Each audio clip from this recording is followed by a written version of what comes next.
हरि हरि श्री राम हरि हरि हरि हरि श्री राम ओ ओ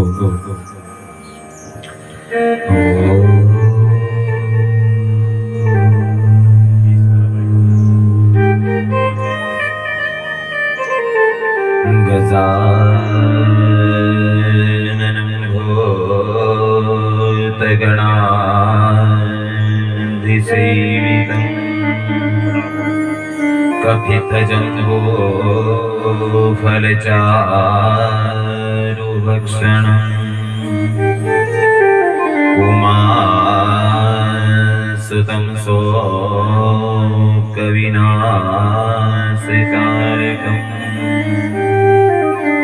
नमामि विघ्नेश्वरपादपङ्कजम् जयन्ती मङ्गलाकाली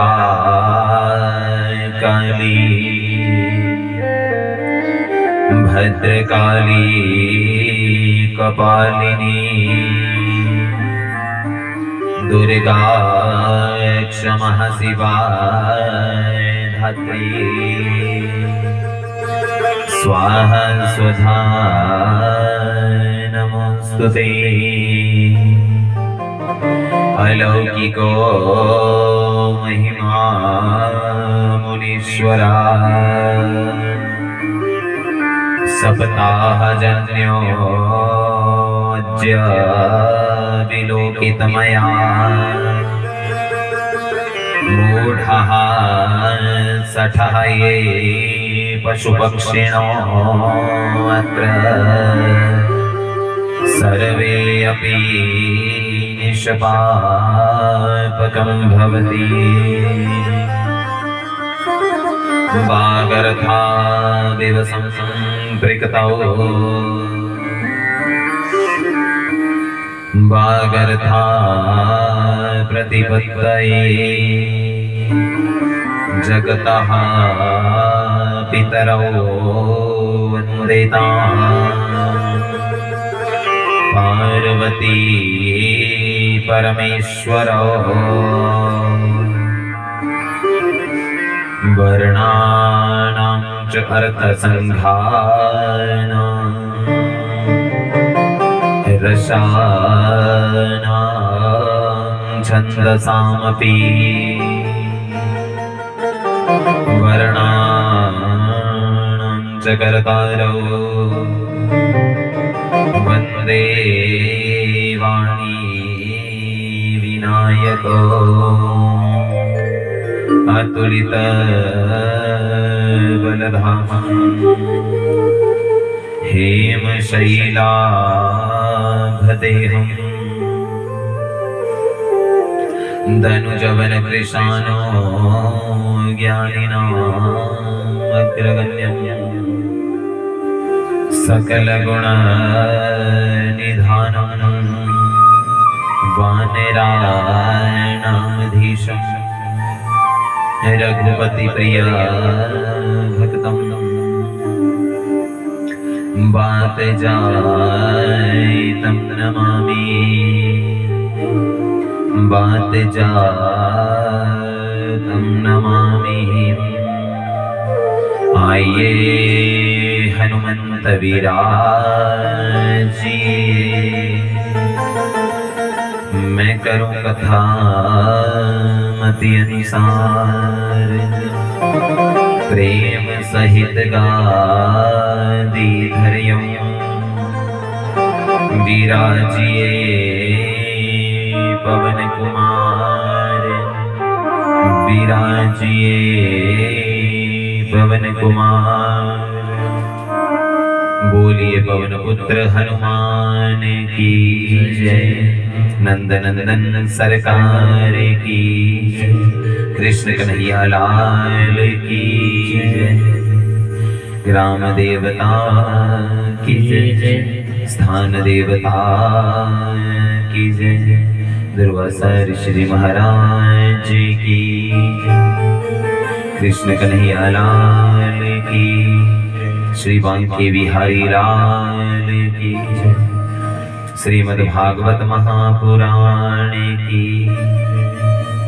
नमः पार्वती पतये हर हर हर महादेव।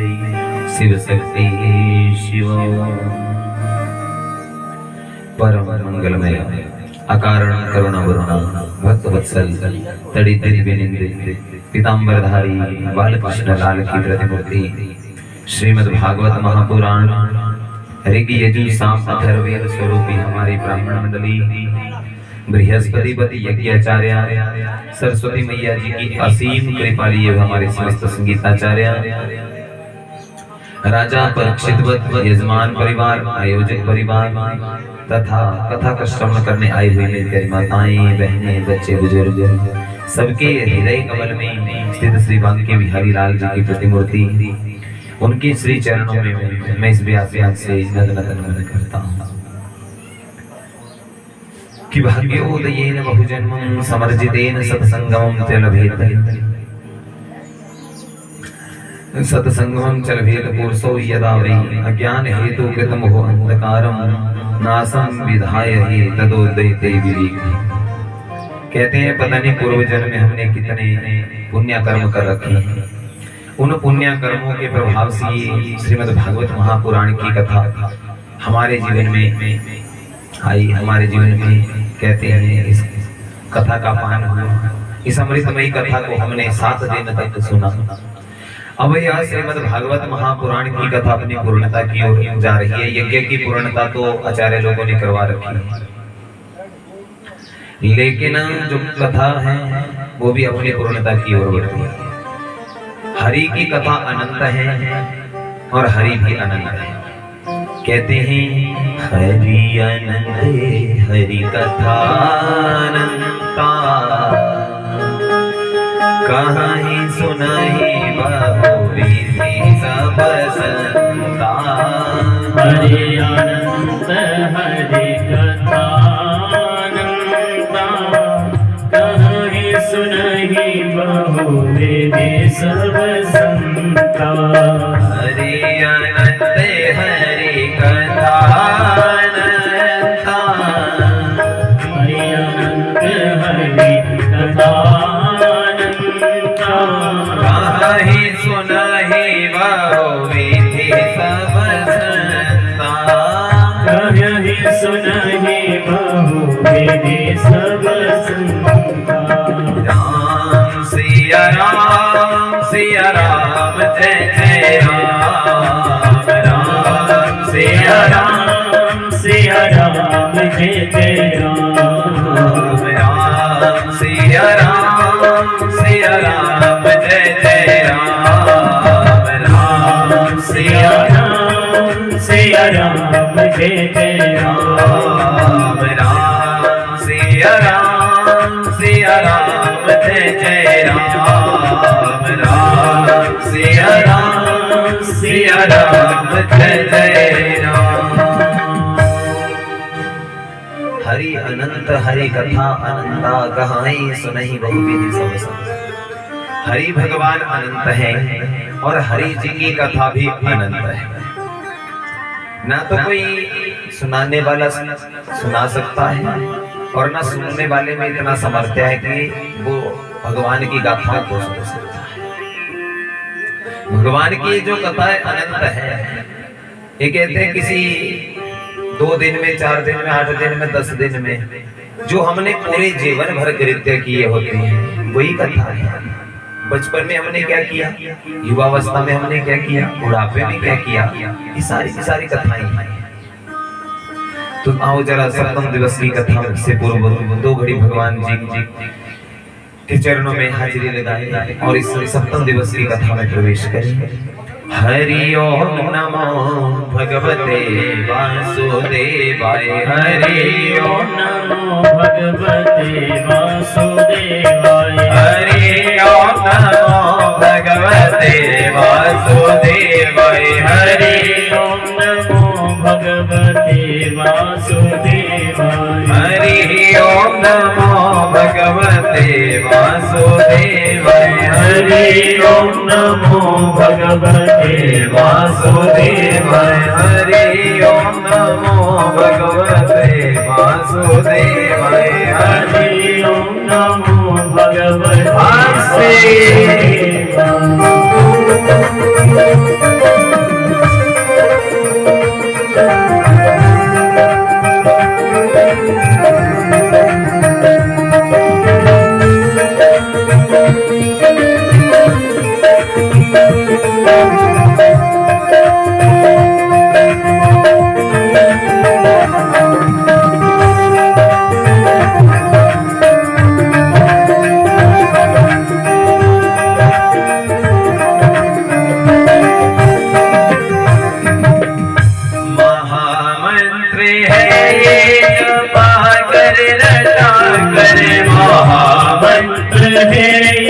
जपा कर रटा कर महामंत्र है ये जपा कर रटा कर महामंत्र है ये जपा कर रटा कर महामंत्र है ये जपा कर रटा कर महामंत्र है ये जपा कर रटा कर हरि ओम नमो भगवते वासुदेवाय हरि ओम नमो भगवते वासुदेवाय हरि ओम नमो भगवते वासुदेवाय हरि ओम नमो भगवते वासुदेवाय हरि ओम नमो भगवते वासुदेवाय हरि ओम नमो भगवते वासुदेवाय। बोलिए भक्त वत्सल भगवान की जय हो। नंद नंदन सरकार जय हो। हरि ओम नमो भगवते वासुदेवाय। महामंत्र है ये जपा कर रटा हरि ओम नमो भगवते वासुदेवाय। कहते हैं ये जो भागवत महापुराण का मूल मंत्र है हरि ओम नमो भगवते वासुदेवाय।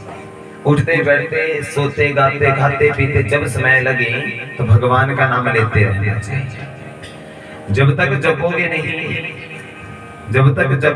जब तक अपने जीवन में हरि भक्ति उतारोगे नहीं तब तक कुछ प्राप्त होने वाला नहीं। और जब हम जपेंगे तभी तो भगवान की ईश्वर की जो है प्राप्ति हमारे जीवन में होती है। कहते हैं हरि अनंत है और हरि भगवान की जो कथा है ना वो भी अनंत है। हरि भगवान की जो कथा है वो भी अनंत है। कहते हैं आज से ठीक 7 दिन पहले राजा परीक्षित को जो है सुखदेव स्वामी ने कथा का पाठ कराना आरंभ किया कि किस तरह से प्राणी की मुक्ति होती है। राजा परीक्षित ने प्रश्न कर रखा था कि जल्दी मरने वाले प्राणी को क्या करना चाहिए, जिसकी मौत निकट आ गई है उसे क्या करना चाहिए। तो सुखदेव स्वामी ने कहा था श्रीमद् भागवताम लाभा सतु गीत ही सुतादि। श्रीमद् भागवत महापुराण की जो कथा है ना ये अनंत पुण्य को देने वाली है। कहते हैं जब सुखदेव स्वामी राजा परीक्षित को कथा सुनाना प्रारंभ किया था उसमें क्या हुआ, जो देवता लोग थे ना वो अमृत कलश को लेकर आ गए। हमने भी ये कथा सुननी है, हमारे जीवन में भी इस कथा पान कराओ। जब देवता लोग सारे के सारे उस अमृत में कथा का पान करने के लिए अमृत देना शुरू कर दिया, जिस अमृत के लिए कहते हैं देवासुर संग्राम छिड़ गया, देवताओं और असुरों में लड़ाई हो गई, उस अमृत कलश को भी आज देना शुरू कर दिया। तो विचार करना कितनी अमृतमय ये कथा है, कितनी अमृतमय ये कथा है जिसका पान करने से प्राणी इस धरा से मुक्त होकर भगवान के वैकुंठ धाम की प्राप्ति करता है। भागवत महापुराण की कथा कहते हैं लघु नन्यानि जातानि गौरवेना इदं महता तथा ऋषि गणः सर्वे विस्मयं परमं ययो कहते हैं जो भागवत महापुराण की कथा है ना, एक और अमृत का कलश रख दिया पलड़े के अंदर, दूसरी ओर भागवत महापुराण को रख दिया। और भागवत महापुराण वाला जो पलड़ा था ना, वो झुका ही, वो पलड़ा नहीं झुका। जो भागवत महापुराण वाला पलड़ा था ना, वो जैसे धरती पर तो वैसे ही रह गया, उसे उठाया ही नहीं गया। दुनिया के सारे शानो शौकत, सारे ऐशो आराम एक और दूसरी ओर कहते हैं भागवत महापुराण। सोना चांदी हीरे जवाहरात जो कुछ था सब कुछ, सारे वैभव। तो भागवत महापुराण कहते हैं केवल मनुष्य लोक में से धरती लोक पर ही पावन कथा नहीं, अपितु स्वर्ग में भी इसकी गाथा है। सारे देवता गण अमृत में उस कलश को लेकर आए हैं कि हमारे जीवन में भी ये कथा आए, हम भी ये कथा सुनना चाहते हैं। इस संसार में जो भी प्राणी है वो कभी संतुष्ट नहीं होता। प्राणी को हर समय कोई ना कोई इच्छा लग जाती है, ऐसा कर लूं, वैसा कर लूं, ये कर लूं, वो कर लूं। विचार करना, इस धरा पर जो 84 लाख योनियां है ना, उन 84 लाख योनियों में एक मनुष्य ही है जो धन के पीछे भागता है। बाकी संसार में कोई प्राणी ऐसा नहीं जो धन के पीछे भागता हो, अन्न के पीछे भागा हो। मनुष्य एक ऐसा प्राणी, उसका भाव कैसा है कि मैंने ये भी प्राप्त करना, ये भी करना, ये भी करना। मनुष्य के मन में भाव लगा हुआ है कि मैंने क्या करना है, मैंने धन कमाना है। अगर 100 रुपए आ गए तो 200 की इच्छा होगी, 200 आ गए तो 500 की, 500 के 1000 के 10,000 लगी रहती है। लेकिन 83,99,999 योनियां ऐसी हैं, उनके मन में कभी ये भाव नहीं जगा कि हमें दुनिया की ये पैसे चाहिए। सब प्राणी आते हैं, खाते हैं, पीते हैं, ऐसा करते हैं, जीवन जी रही है। मनुष्य एक ऐसा प्राणी, अगर 10 आएंगे तो 100 की इच्छा करेगा, 100 आएंगे तो 1000। इस संसार में जितने भी प्राणी है ना, सारे पंच तत्वों में भी नहीं होकर चले। काम क्रोध लोभ मोह अहंकार पंच तत्वों में ही नहीं है। स्त्री संग करना काम तत्वों में आते हैं। क्रोध करना, छोटी छोटी बातों पर क्रोधित हो जाना। कुछ कार्य ऐसे होते हैं वहां पर क्रोध से ज्यादा संयम से बातें करने से भी कहते हैं प्राणी के सारे कार्यों का हल हो जाता है। उसके बाद आ गया लोभ, फिर मोह और अहंकार। ये जो संसार है मोह माया का घर है। मोह माया कैसी लगी हुई है, ये मेरा, ये भी मेरा, ये भी मेरा, ये भी मेरा। के संसार में कोई किसी का हुआ? जो इस संसार में आया है जाएगा एक दिन जरूर। राजा हो, धनिक हो, फकीर हो, कोई भी, कोई सिंहासन चढ़ चला, कोई बंधा जंजीर। इस संसार में कोई प्राणी ऐसा नहीं जो एक बार आ गया और गया। जो आज आया है वो जाएगा। फिर मेरा मेरा किस चीज? प्राणी क्या करता है? कमाएगा, सब कुछ करेगा, लेकिन करेगा अपना ख्याल नहीं रखता। पूरा दिन हम मेहनत करते हैं किसके लिए? पेट के लिए। और पेट को समय पर रोटी नहीं मिले तो फायदा क्या उसको मानने? पूरा दिन आप घर के काम कर लो, काज कर लो, जो मर्जी कर लो, और समय पर रोटी ना मिले तो फायदा क्या उस काम करने? उस कार्य करने का फायदा है। इसलिए जितना हो सके अपना भी ध्यान रखें, परिवार का।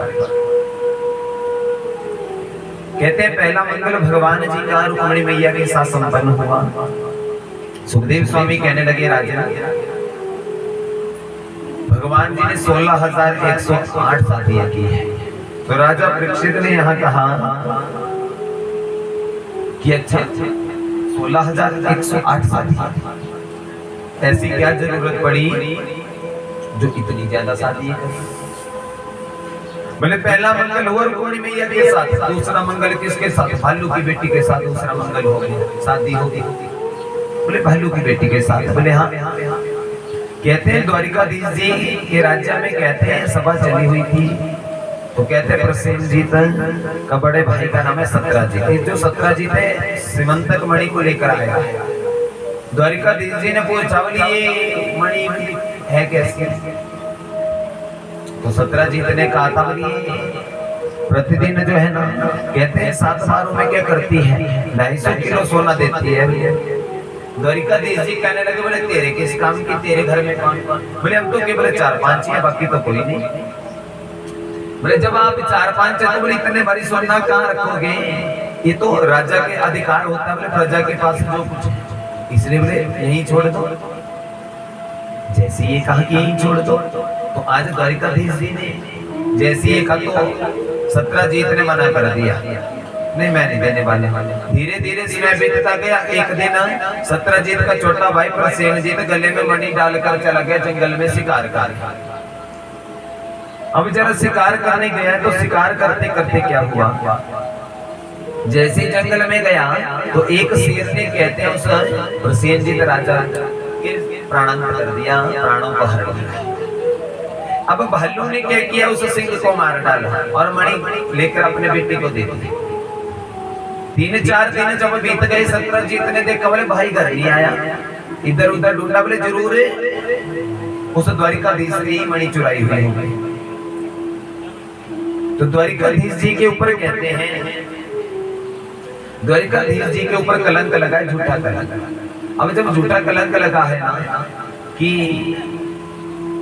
इसने मणि चुराई होगी, उस दिन मणि को देखकर आता कि मणि मेरी हो जाएगी। जैसे ही कहते ये कहा कि मणि इसने चुराई हुई, भगवान के ऊपर कलंक लगा है। भाद्रो महीने में आती है ना कलंक चौथ, उस दिन बोले चंद्रमा नहीं देखना, चंद्रमा देखोगे बोले तो कलंक लग जाएगा।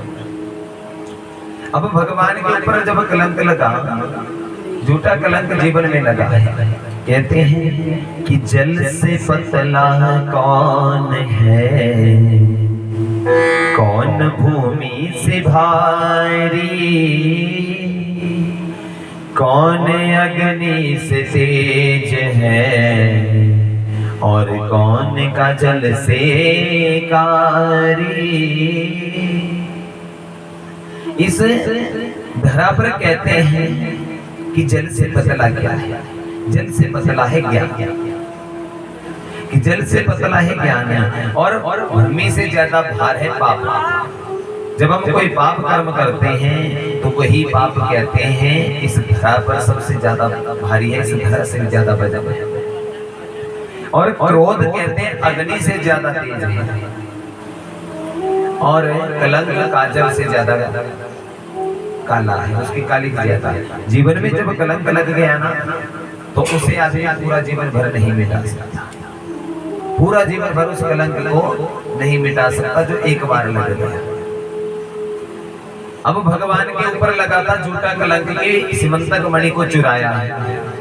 अब भगवान जी ने उसी भाव को ग्रहण करते हुए बोले जब तक मैं उस मणि को ढूंढ कर वापिस नहीं दे देता, अपने इस कलंक को नहीं मिटा सकता, बोले तब तक मैं अपने राज्य में नहीं आऊंगा। यहाँ से निकले सैनिकों के साथ साथ जंगल में देखा कि प्रसेनजीत राजा का शरीर पड़ा पड़ा, उससे थोड़ी सी दूरी पर एक सिंह मरा हुआ है, और जैसे गुफा के अंदर प्रवेश किया तो भालू की बेटी उस मणि के साथ खेल रही है, क्रीड़ा कर रही है भालू की बेटी। अब भालू की बेटी कहते हैं उस सीमंतक मणि के साथ खेल रहे, भगवान ने जैसे ही मणि लेना चाहिए तो भालू भगवान के ऊपर लड़ने के लिए आ गए, भगवान के साथ युद्ध करना प्रारंभ कर दिया। अरे मेरी मणि लेकर कहाँ जा रही है, ये मेरी बेटी की मणि है, मैंने इसको लाई। और लगभग 27 दिनों तक कहते हैं भगवान के साथ कहते हैं उस भालू और भगवान की लड़ाई हुई। और कहते हैं 27 दिन तक जब लड़ाई हुई ना, कोई निर्णय नहीं निकला। पहले दिन, दूसरा दिन, तीसरा, चौथा, पांचवा, छठा, ऐसे करके 27 दिन बीत गए। अब विचार करना, जब 27 दिन तक युद्ध का कोई हल नहीं निकला तो जामवंत जी जो भालू के रूप में थे भगवान के चरणों में गिर पड़े। जैसे चरणों में गिरे ना, बड़े सुंदर भाव के साथ कहा, बड़े सुंदर भाव के साथ कि प्रभु आप तो मेरे राम प्रभु हो, इस पूरे संसार में मेरे प्रभु के अलावा मुझे कोई युद्ध में परास्त नहीं। अभी निर्णय तो कोई नहीं निकल रहा था, शरीर की एक एक नस नस नीली पड़ी, चरणों में गिरे हैं, प्रणाम किया। जब वो प्रणाम किया ना तो बड़े सुंदर भाव के साथ कहते हैं, प्रभु को आज पहचाना है। सुखदेव स्वामी कहने लगे, बात है त्रेता युग की, जब प्रभु श्री राम और रावण के मध्य में जब युद्ध हुआ था ना, उस युद्ध में कहते हैं जामवंत जी ने क्या किया था, सेना का प्रधानत्व किया था, प्रधान सेनापति बने थे। और जब कहते हैं युद्ध हुआ था तो पूरी रावण की सेना में कोई ऐसा योद्धा नहीं था जो क्या कर सके, जो जामवंत जी का सामना कर सके। जब युद्ध पूर्ण हुआ, किसी ने भक्ति मांगी, किसी ने ज्ञान मांगा, तो किसी ने शक्ति मांगी, तो कहते हैं किसी ने सामर्थ्य मांगा है। जो जो मांगा वो सब कुछ दिया, सब कुछ दिया। लेकिन एक जामवंत जी बिल्कुल चुप खड़े हो गए, बिल्कुल चुप, कुछ बोला नहीं जा रहा मुझसे। भगवान ने बोला, बोले आप भी मांगो। तो जामवंत जी कहने लगे, बोले प्रभु आया था मैं आपके साथ युद्ध करने के लिए, इसलिए ताकि बोले क्या हो सके, ताकि कोई ऐसा योद्धा होगा जो मेरा मुकाबला कर सके। और पूरी रावण की सेना में कोई ऐसा योद्धा नहीं था जो मेरा मुकाबला कर सके। बोले प्रभु मेरी एक इच्छा रह गई, मैं आपके साथ युद्ध करूंगा।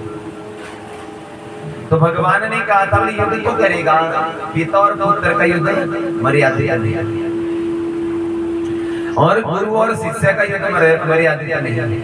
गुरु और शिष्य अगर आपस में लड़ने लग जाए, पिता और पुत्र आपस में लड़ने लग जाए, युद्ध करने लग जाए, तो कहते हैं ये मर्यादा नहीं होता। राजा और सिपाही आपस में युद्ध करने लग जाए, सेवक और स्वामी अगर आपस में युद्ध करने लग जाए, तो ये कहते हैं ये मर्यादा नहीं। जब ने द्वापर युग आएगा, अगर तुम्हारी इतनी इच्छा है, तो जब द्वापर युग आएगा ना, तो द्वापर युग में मैं क्या करूंगा, तुम्हारे साथ साथ करूंगा।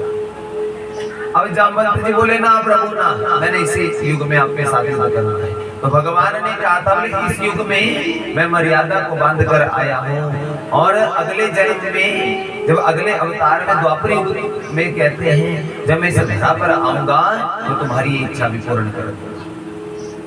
तो कहते वही इच्छा थी जामवंत जी की, और आज भगवान के साथ युद्ध हुआ है। कहते युद्ध हुआ है तो जामवंत जी ने के चरणों में गिर पड़े, कहा बोले प्रभु आज मेरी मन की जो इच्छा थी वो पूर्ण हो गई, लेकिन प्रभु एक इच्छा है, मेरी एक पुत्री है, उस पुत्री का वर्ण आप करो। बड़ी सुंदर बेटी, अब भालू की बेटी भालू की तरह होगी ना, बंदर की बेटी बंदर की तरह होगी। विचार करना जरा, अब जो जैसा पिता होगा वैसा पुत्र होगा, जैसा पिता होगा वैसी बेटी भी होगी। अब भालू की बेटी होगी कैसी, भालू जैसी। भगवान ने कहा क्वालिफिकेशन क्या है, जैसे आजकल पूछते ना कि कितनी पढ़ी लिखी है, एक तो आजकल रिश्ते हो ही नहीं रहे घर से, पर जो हो रहे हैं वहां पर भी पहले लड़का नौकरी वाला है, पढ़ा लिखा है कि नहीं, ये सारी चीजें सारे प्रश्न पहले ही उत्पन्न हो जाती है, सारी चीजें पहले ही उत्पन्न हो जाती है। तो भगवान ने पूछा बोले क्वालिफिकेशन क्या है, बोले क्वालिफिकेशन ऐसे बोले सर्वगुण संपन्न है। तो भगवान ने आज इस जामवंती के साथ कहते हैं विवाह किया है, और जो सीमंतक मणि है वो भी भगवान को दे दी है। जैसे चने अपने सैनिकों को भेजा, पूरी साड़ी पूरे तल पर आज लिपटा के रखी, कोई भी शरीर का अंग आज उस भालू की बेटी का नहीं दिख रहा, एक अंग भी नहीं दिख रहा। और राज्य को सूचना भिजवा दी कि ऐसी सुंदर कन्या का वर्ण आज विष्णु भगवान ने किया है, इतनी सुंदर कन्या का वर्ण आज विष्णु भगवान ने किया है, जो रुक्मिणी मैया से ज्यादा सुंदर है। जैसे ही खबर रुक्मिणी मैया के कानों में पड़ी कि इतनी सुंदर है, मेरे से ज्यादा सुंदर है, बोले तब तो मेरे प्रभु बोले मुझसे प्रेम ही नहीं करेंगे, बोले ज्यादा ध्यान उसका ही रखेंगे। अब भगवान जी आए हैं, जैसे घर आए ना रुक्मिणी मैया ने बड़ा स्वागत किया। अब जैसे ही स्वागत किया ना, तो स्वागत करने के पश्चात क्या हुआ, भगवान जी कहने लगे बोले तुम्हारी बड़ी दीदी है, चरणों में प्रणाम कर लो। अब रुक्मिणी मैया के मन में भाव था बोले मेरे से ज्यादा सुंदर हुई ना, तो बोले भगवान इसके साथ ही ज्यादा प्रेम करेंगे, बोले मुझसे तो करेंगे ही नहीं। तो आशीर्वाद दिया बोले जाओ मेरे बराबर सुंदर हो जाओ। अब लक्ष्मी में सुंदर थी, काम जो काम भगवान विष्णु ने करना था वही काम आज लक्ष्मी मैया से रुक्मिणी मैया से कराया। जैसे मुख से घूंघट उठाया ना तो अपने जितने सुंदर उसको भी पाया। तो यहाँ पर कहते हैं भगवान का दूसरा विवाह संपन्न। सत्रजीत राजा के पास मणि लौटानी चाहिए, तो सत्रजीत राजा आज भगवान जी के यहाँ आए हैं। भगवान जी ने जैसे मणि देना चाहिए तो सत्रजीत राजा कहने लगा कि मुझे अपनी गलती का अफसोस हो गया कि आपने मणि नहीं चुराई पाई। इसलिए प्रभु मेरा आपसे निवेदन कि मेरा आपसे निवेदन ये जो मणि है ना इसको भी आप रखो, और जो मेरी कहते हैं मेरी जो पुत्र कहते हैं जो सत्यभामा है ना इसका वर्ण भी आप रखो। और कहते हैं यहाँ पर भगवान का तीसरा विवाह सत्यभामा के साथ संपन्न हुआ, और उसके बाद कहते हैं कलिंदी के साथ भगवान जी का चौथा विवाह यमुना महारानी के साथ संपन्न हुआ। और कहते हैं पांचवा विवाह बिंद और अरविंद नाम के दो राजा दो भाई थे, इनकी बहन का नाम है मित्रविंदा, इनके साथ भगवान का पांचवा विवाह संपन्न हुआ।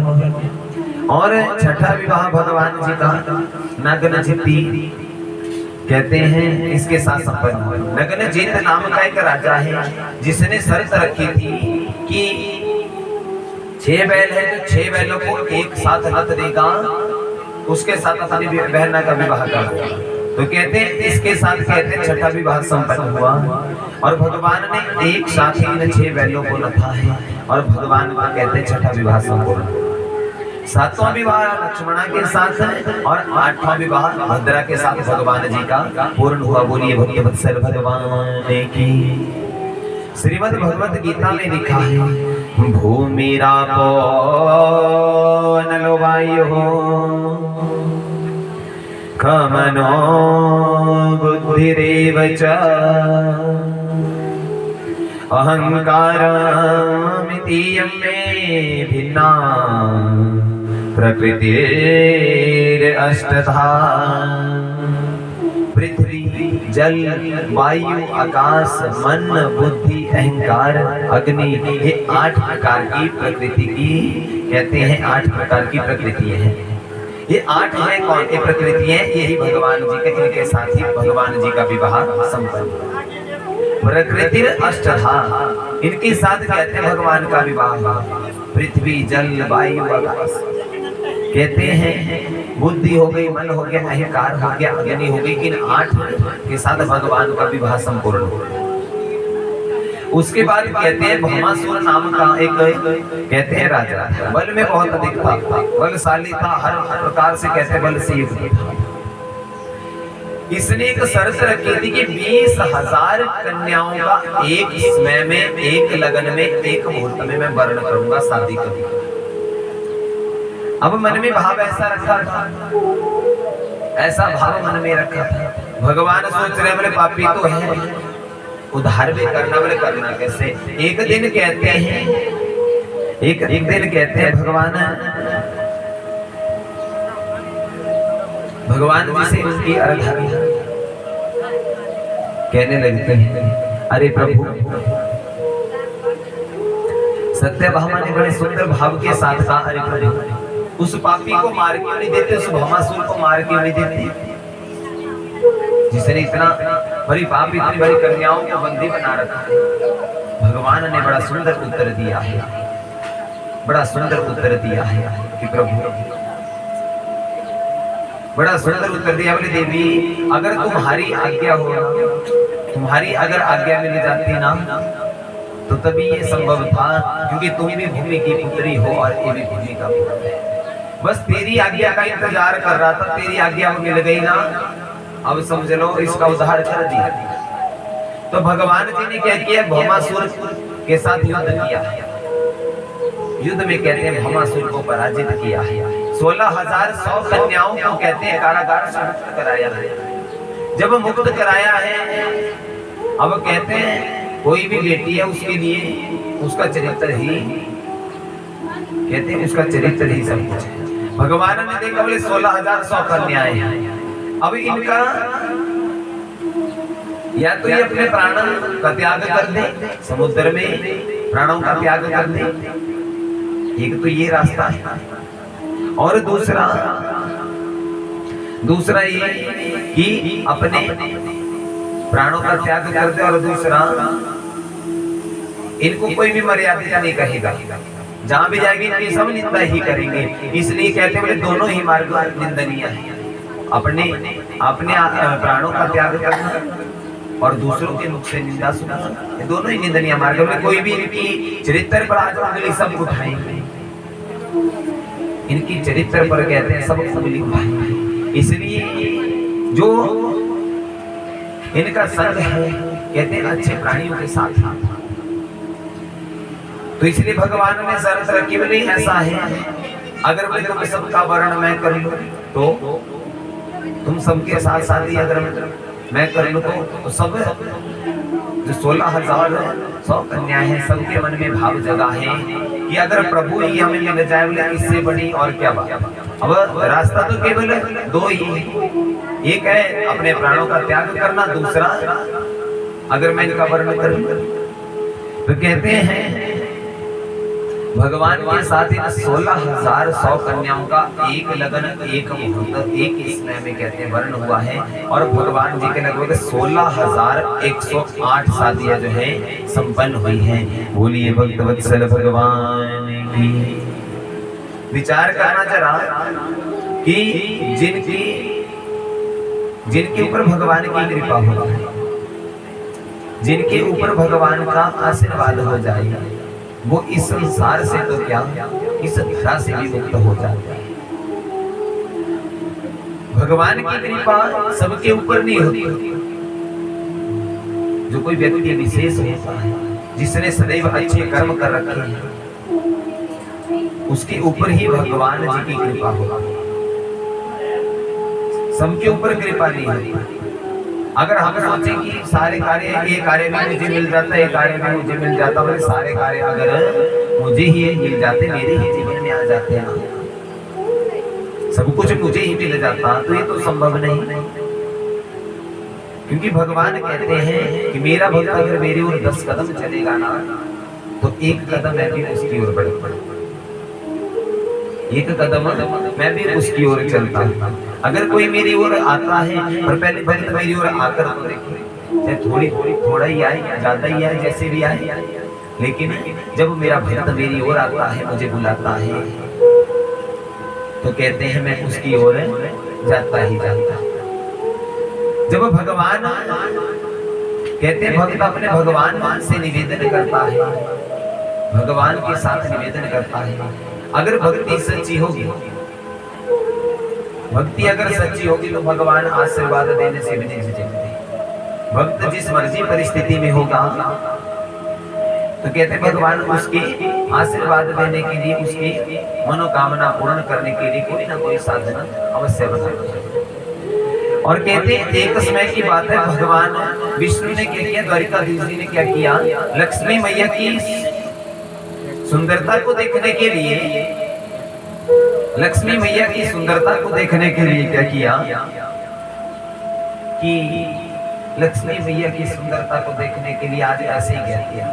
अरे सभी जितने भी जो विवाह किए थे सबसे 10-10 पुत्री और 10-10 पुत्र और 11वीं पुत्री जो है सभी पत्नियों से प्राप्त की, 10-10 पुत्र और 11वीं बेटी।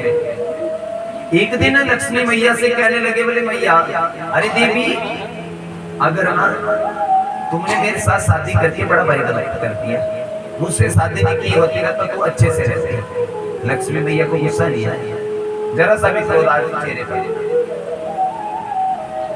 बोले पहले बोल देते जब 11 बच्चों को जन्म दे दिया, बोले तब उससे पहले बोल देते, बोले तो विवाह ही करती। अब जब 11 हो गए अब बोल रहे हो कि मेरे से अच्छा वर मिल जाता, कि मेरे से अच्छा वर मिल जाता तो मैं अच्छा पति मिल जाता। पहले ही बोल दिया होता, पहले ही बोल दिया हुआ होता। ऐसी ये कहा। अब देवी ने बोला नहीं कुछ, फिर चुप। जैसे ही शिशुपाल का नाम लिया कि अगर तेरी शादी शिशुपाल के साथ हो गई होती ना, शिशुपाल के साथ तेरी शादी हो गई होती, आज भी मैं तुम्हें मुक्त करता हूँ। अगर आज तुम शिशुपाल से विवाह करना चाहती हो तो कर सकती हो। जैसे शिशुपाल का नाम कानों में पड़ा तो वहीं पर कहते रुक्मणी मैया मूर्छित हो गई, धरती पर धड़ाम से गिर पड़ी है, जोर से गिर पड़ी है। अब जैसे धरती पर गिरी, भगवान जी ने कहते हैं अपना विराट रूप धरा है, चतुर्भुज रूप धरा है, चतुर्भुज रूप धरा है। और जब चतुर्भुज रूप धरा ना तो गोदी में मैया को उठाया है, देवी को उठाया। एक हाथ से पंखा डुला रहे हैं, एक हाथ से सिर के बालों को सहला रहे हैं, एक हाथ से जल छिड़क रहे हैं, बोले देवी उठ जा उठ जा। 20-25 मिनट बाद ना जैसे ही मैया को देवी को होश आया ना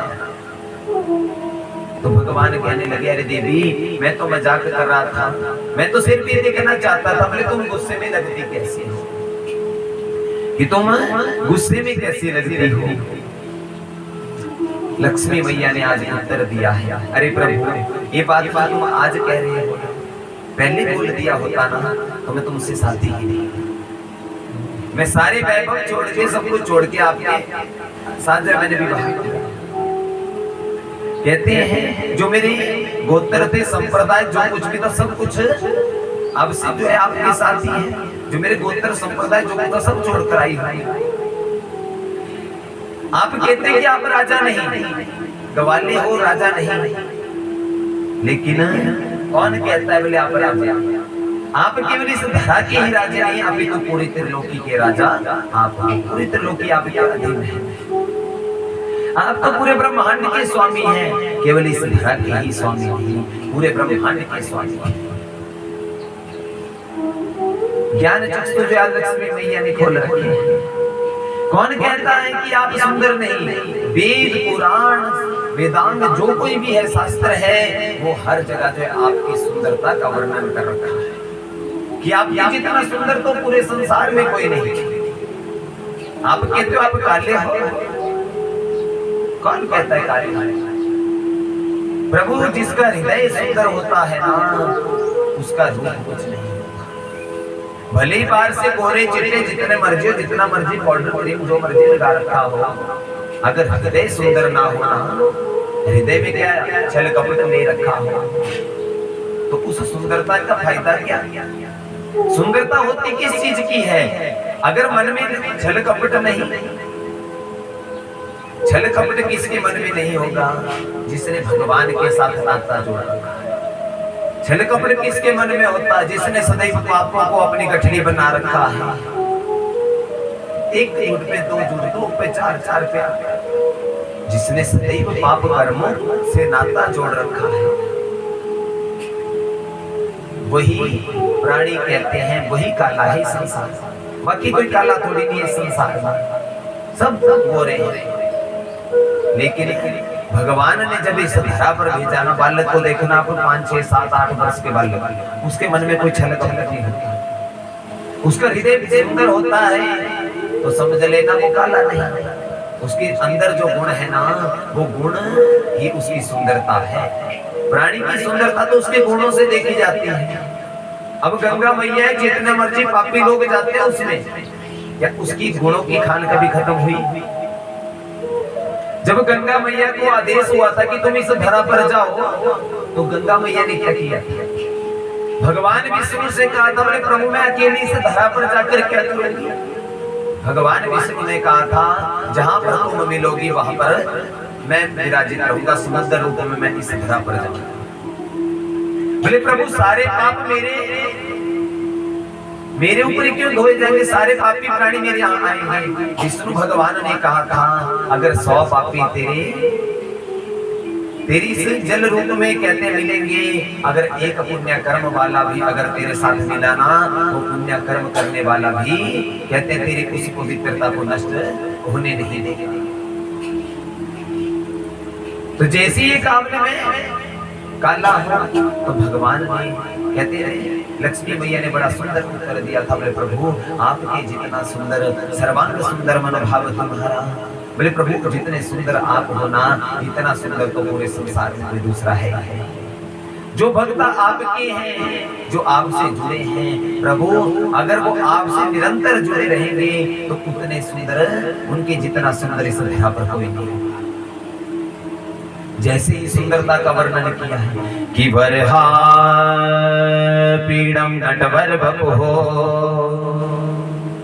कर्णयो कर्णिकारं बिभ्रतवास कनक कपिशं वैजयन्तीं च माला रंध्रान वेणोर अधर सुधया पूर्यजः गोप वृंदै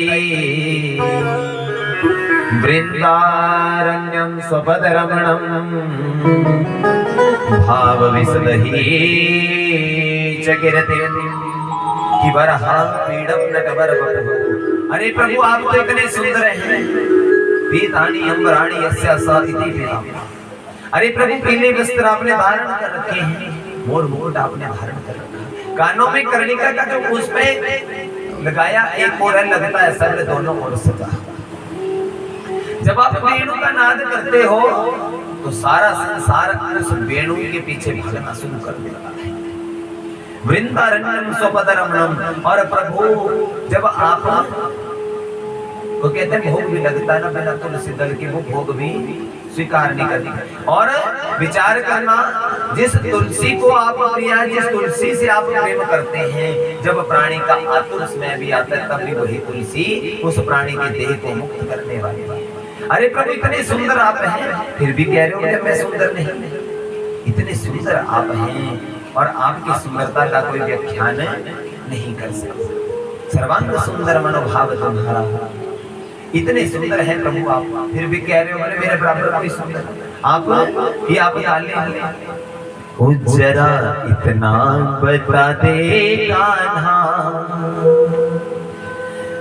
तेरा रंग काला क्यों, जरा इतना बता दे कान्हा, तेरा रंग काला क्यों, जरा इतना बता दे कान्हा, तेरा रंग काला क्यों, जरा इतना बता दे कान्हा, तेरा रंग काला क्यों, जरा इतना बता दे कान्हा, तेरा रंग काला क्यों, काला हो कर भी जग से निराला क्यों, काला हो कर भी जग से निराला क्यों, जरा इतना बता दे कान्हा, तेरा रंग काला क्यों, जरा इतना बता दे कान्हा,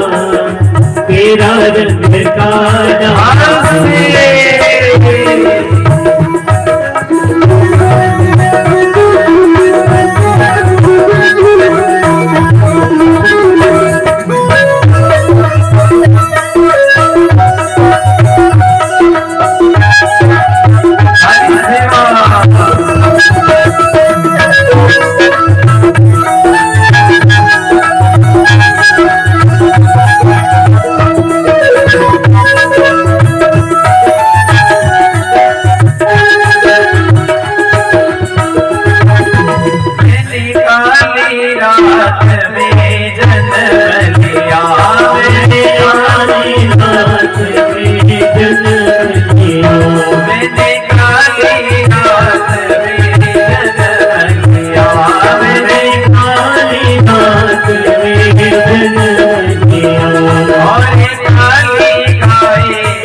इसीलिए काला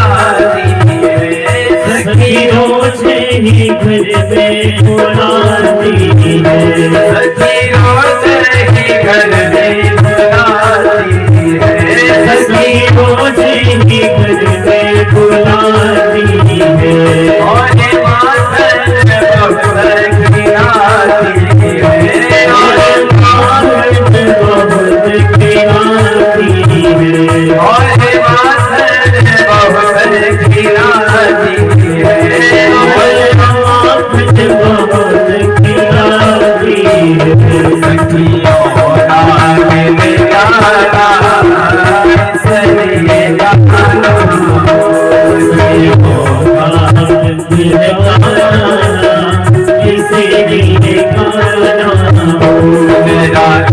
नाम धने गाना, तेरा रंग गाना क्यों जरा हंसे,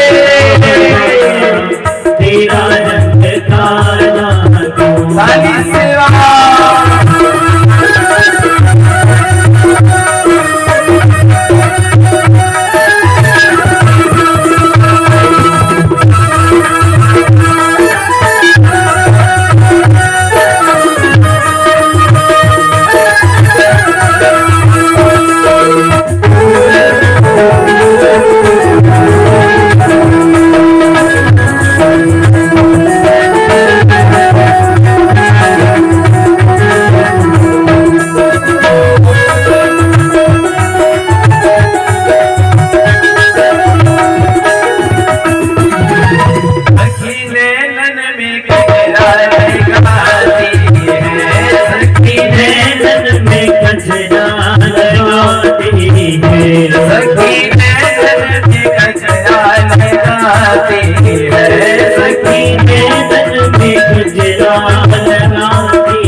हमको बिठाती है, तेरे यार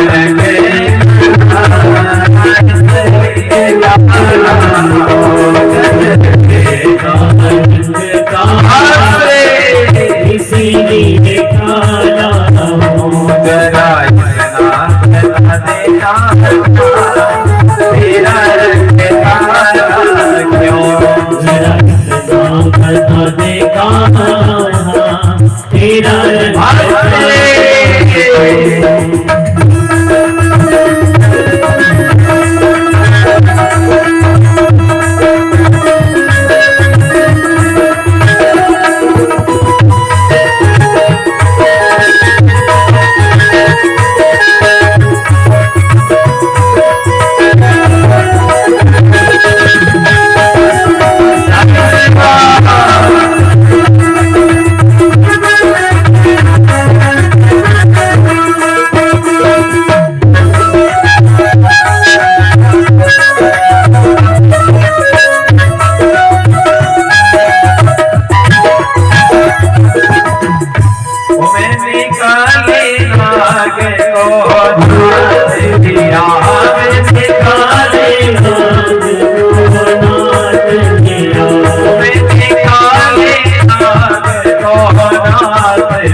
वत्सल भगवान की, नंद नंदन सरकार की।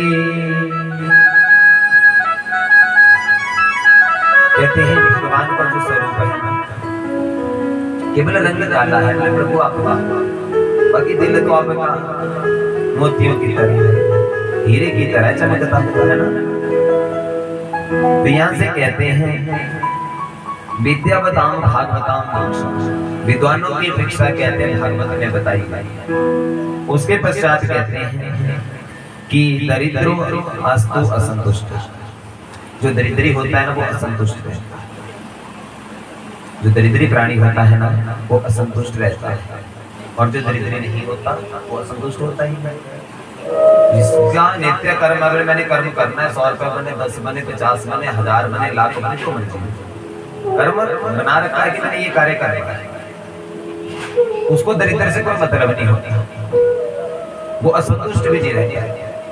यहाँ पर कथा आती है कि सुदामा ब्राह्मण हुए जो भगवान जी के, जो परमात्मा जी के कहते हैं सखा हैं, परमात्मा जी की सखा हैं। तो आज गरीबी से बहुत बुरी हालत है, कभी एक समय की रोटी, कभी 2 समय की मिल जाती, कभी 2-2 दिन, 4-4 दिन भूखे रहना पड़ता। गोधन गज धन बाज धन और रतन धन खादे, जब आए संतोष धन सब धन धूल समान। कहते हैं जो गौओं की सेवा करता है, जिसने घर में हाथी रख रखे हो, जो वैसे प्रवृत्ति का इंसान हो, और रतन धन खाद, जिसके यहाँ कहते हैं बहुत सारा भंडार धनों का